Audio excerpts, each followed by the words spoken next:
Hey guys, listen to this post. And I quote, "Y'all, can we talk about this?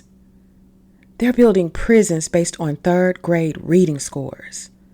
Nah, this can't be real. Oh, but it is. And it's sick. Here's the cold, hard truth. If a kid can't read by the end of third grade, they're 70% more likely to end up in prison. This ain't just a reading problem. It's a systemic setup. They're not investing in tutors. They're investing in trauma. They're not handing kids books. They're handing them barcodes. This is why early literacy isn't just cute. It's life or death. You want to dismantle generational poverty? Start with a book. You want to break the prison pipeline? Start with a bedtime story. If you care about justice, equity, or just kids having a real shot at life, start with literacy." End quote.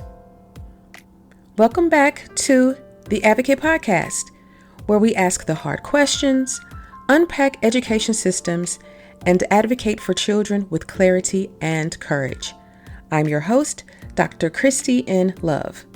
Today, we're talking about something that doesn't always make headlines, but shapes a child's entire life trajectory: literacy, specifically third grade reading.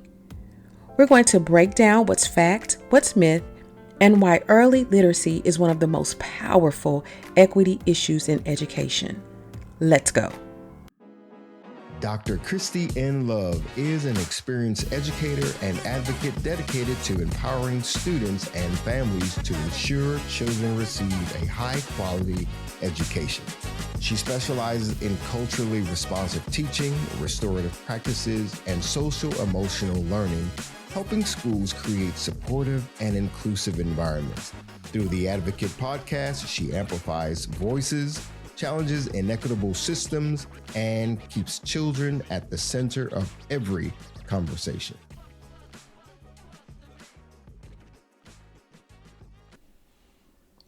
Okay, there's a widely repeated claim that states literally use third grade reading scores to predict how many prisons to build. To be clear, there is no official policy that does this.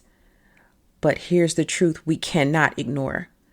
Students who are not reading proficiently by third grade are significantly more likely to struggle academically in later grades, drop out of high school, experience unemployment, and yes, have contact with the criminal justice system. That's correlation, not conspiracy. But correlation is powerful. Literacy is foundational. Up until third grade, children are learning to read. After third grade, they're reading to learn. If a child cannot read fluently by then, every subject becomes harder. Math word problems. And let me tell you, as a middle school teacher, all math problems are word problems these days. They'll find difficulty reading science texts, social studies articles, even test directions. Literacy is access. By third grade, students are transitioning from learning to decode to processing complex ideas. They encounter academic language at a new level. They face expectations for abstract thinking. If foundational skills aren't solid, the gap widens. Not because children aren't capable, but because the system keeps moving forward. National data shows consistent disparities across race and income lines. This is not about intelligence, it's about opportunity.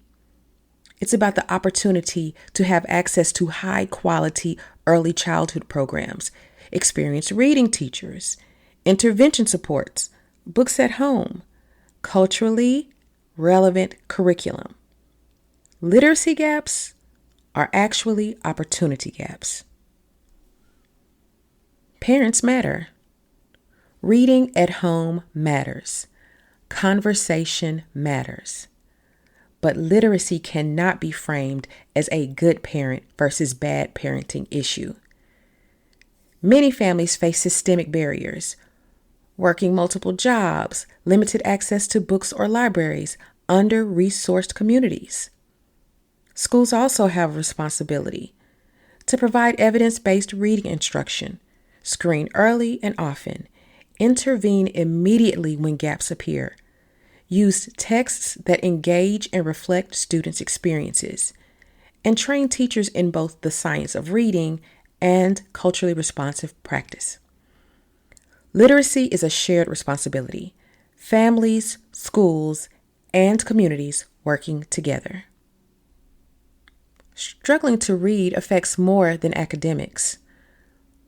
If a student doesn't read well, they may disengage. They may act out to mask frustration. They may internalize the belief they are behind. Identity shapes trajectory. Research shows students who are proficient readers by third grade are far more likely to graduate high school on time. Graduation opens employment opportunities, increases stability, and reduces contact with the justice system. Literacy is an upstream prevention. It is one of the strongest equity investments we can make. So, what should we do as advocates? If you are a parent, ask, what reading curriculum is my child's school using? Is it evidence-based? Are students screened frequently? What interventions exist? If you are an educator, we need to ask ourselves questions like, are we intervening early enough? Are behavior issues actually literacy gaps? Are we building background knowledge equitably? If you are a community member, you should ask, are we investing in our libraries?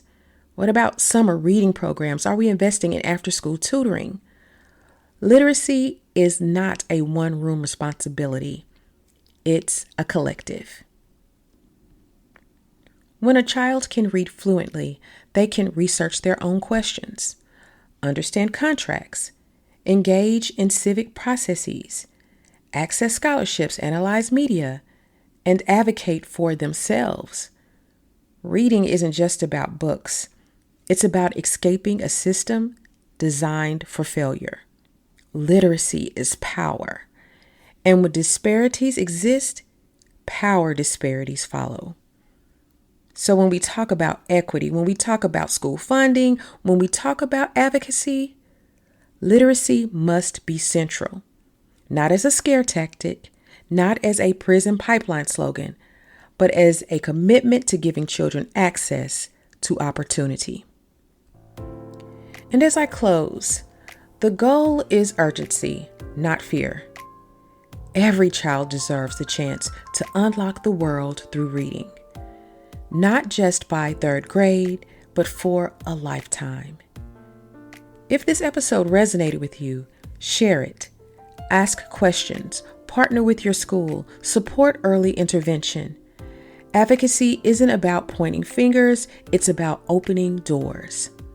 Until next time, keep asking the hard questions, keep showing up for children, and keep advocating.